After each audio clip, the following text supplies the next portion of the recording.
Hello friends, welcome back to the bench. Our today's patient, 2008 Subaru Outback. Standard thing, misfires, IC 608 resoldering. Nothing you haven't seen before, so I figured I'll tell you who is the sponsor of this video. A VPN. Nah, just kidding. No, of course, I will never advertise VPN on my channel. And the reason is because I believe they are misleading in their advertising. And what does it mean? Or does it mean that it's a scam? No, I don't think it's a scam. It's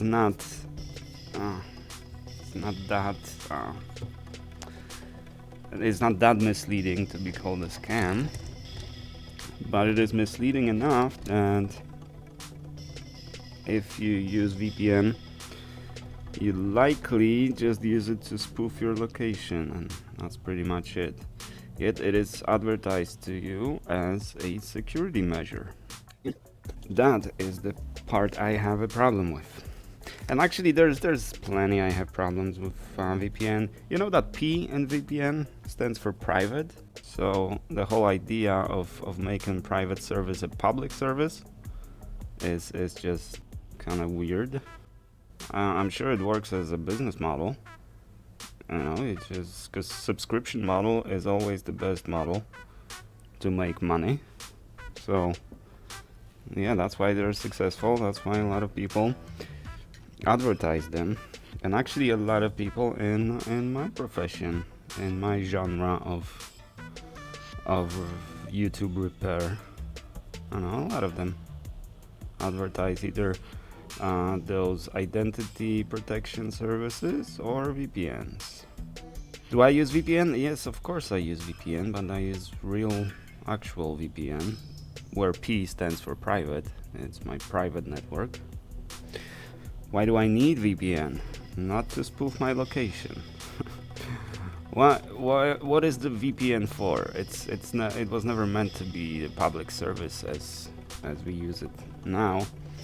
It's basically when you have so in a way it is a security measure, but you know, if you have a lot of devices in your home, like security systems, maybe you have few Raspberry Pis that are responsible for other things like smart home kind of thing, and you want to have access to that from outside your home, then you have two options. Either every device in your house is open to the internet and it has its own uniquely identifiable number, be it the IP address, v4 or v6, or you know, it's looking outside of your network and you can access that device from outside the network, right? And that's not the best option, because then you have a lot of potential vulnerabilities, security vulnerabilities. So to access it locally, you just put in the local IP address, right? And you have many devices on the network, and you can access one of them either via IP address or maybe you're using domain names or you know, some other ways of identifying devices on the network. But it only works on local network, right? It's not gonna work from the outside. Oh, this was too wet still.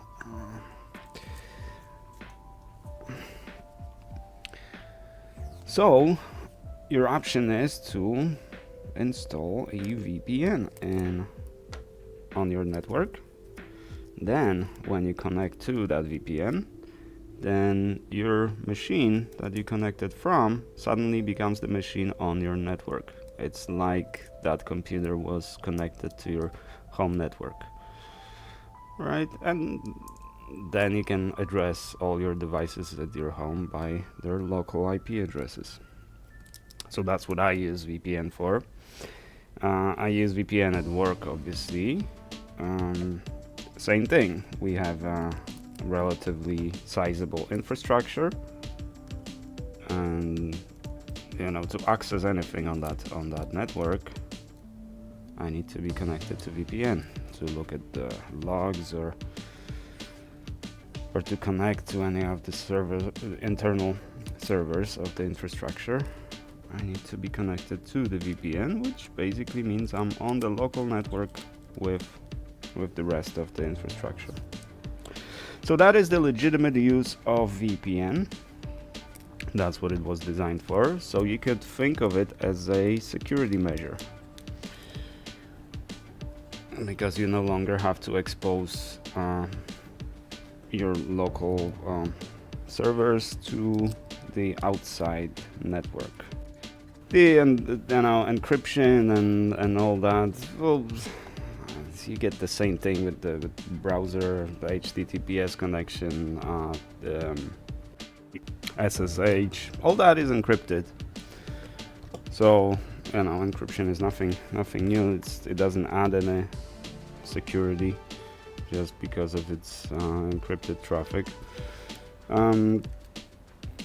The one use of as far as the security concerns, the use of VPN when you're on public networks, but then you're just kind of delegating. Instead of sharing your traffic with whoever you're connecting through, you just share that traffic with the VPN provider, right? It's not, you're not hiding anything, you're just moving it from one place to another place.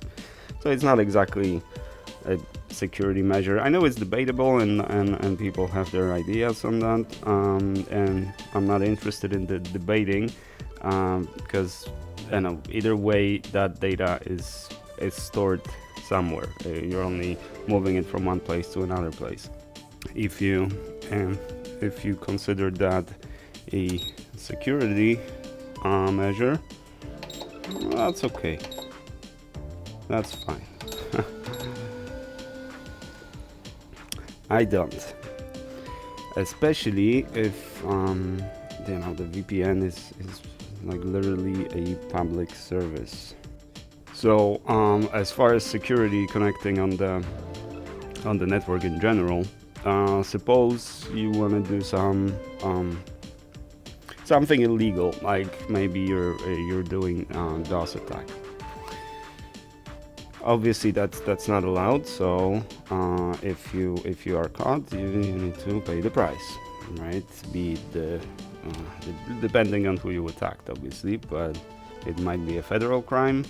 You either pay a lot of money or go to federal prison for a few months, or a few years even, depending on the severity of your attack.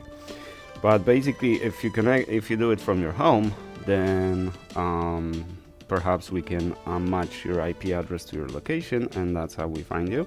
Then we reach out to your internet provider to find out whose IP address that is, what's the address, the name, and you caught. If you do it via VPN, well, that's even easier, because we know it's a VPN connection. All we gotta do is just reach out to the VPN provider, subpoena, and not only we know your name, but also your credit card number and all that stuff. A lot more. We know a lot more about you than if we just knew your IP address and your internet service provider. So again, if you think that the VPN somehow gives you more security, that's probably just an illusion. It's not gonna, it's not like it's gonna lower your security, so there's no harm, but it's not, if it gives you a feeling of security, that's, objectively, that's not a thing, using VPN for security, or at least not this VPN, not public VPN. So for that reason, I'm not advertising VPNs. I just, as I said, let me let me make it clear that I'm not calling VPN scams. They are actually delivering what you're paying for. It's just your understanding of what you're getting is probably different from reality. And now VPN services are bundled with all those, antiviruses and password managers and all that. So yeah, it's in the genre of security, but it's not a security measure. And how do I know, or why do I have an opinion on it? You might say, hey, stick to your QFN chip resoldering. You don't know nothing about security. Well, it just so happens that I am a security supervisor in the company I work for, on top of being a senior software engineer. Which doesn't, let me be clear, I'm not a security researcher, I'm not a penetration tester, and I'm not smart like that.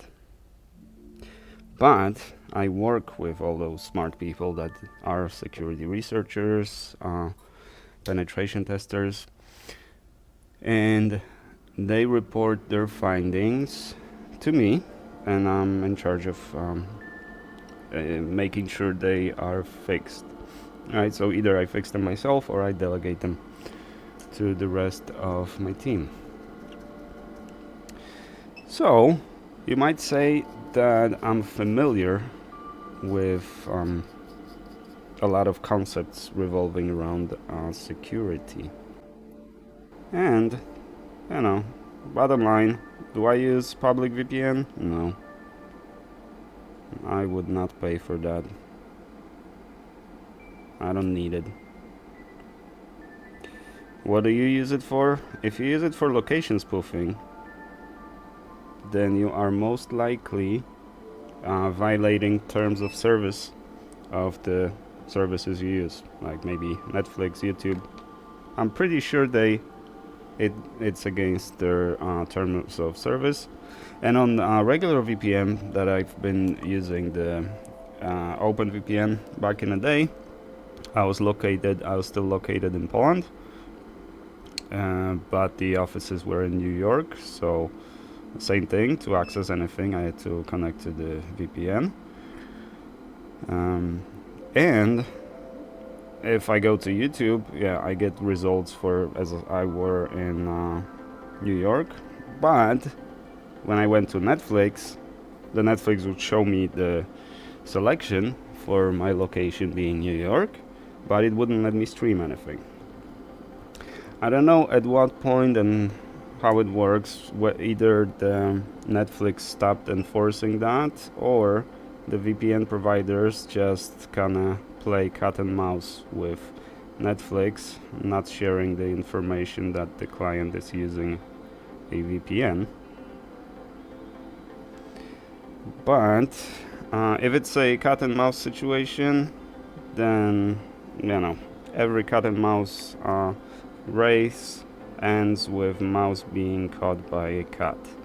I've been there a few times, and I even played cat and mouse with pretty big companies, with very smart people, and I gave them a lot of problems because they took many months before they shut me down. But eventually they shut me down because I have been using their services, or basically just violating their terms of services. Nothing illegal or anything like that, just I was kind of doing something that they didn't want me to do. What is with this solder today? So that's how every cat and mouse race ends. I have no illusions. So if it works now, doesn't mean it's gonna work in the future. And if you got your VPN just for the explicit purpose of spoofing your location, well, that might not work. Not with every platform. And do read through the terms of service of all these platforms. I haven't, but it sounds natural to me that this location spoofing is frowned upon, because there are reasons some stuff is available in this country and not available in another country, right? Someone's enforcing that, and you're just kind of messing with it by spoofing your location.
Alright, fellas, that is it. That is the 5-minute repair for Paul, was it? Was it Paul? I already forgot. Let's check the ticket. Yes. Alright, let's put it back in. And let's check the pins. Pins are okay. Very good condition. And no more misfires for Paul. Alrighty. Thank you guys very much for watching and listening to my ramble about VPNs. Paul, thank you very much for your business. The package will be on its way back to you today, if I get the return address from you today. I still have the ECM for Pod. For some reason, Pod is missing in action, not returning my emails. So I don't have the address to send it to. So, slight delay there. But no worries, I'm not gonna lose it. I got the ticket number printed on it. It's waiting for you, Pod. Just please answer the email and send me your address. Thank you very much, guys. And Paul, thank you for your business. And I shall see you in the next one.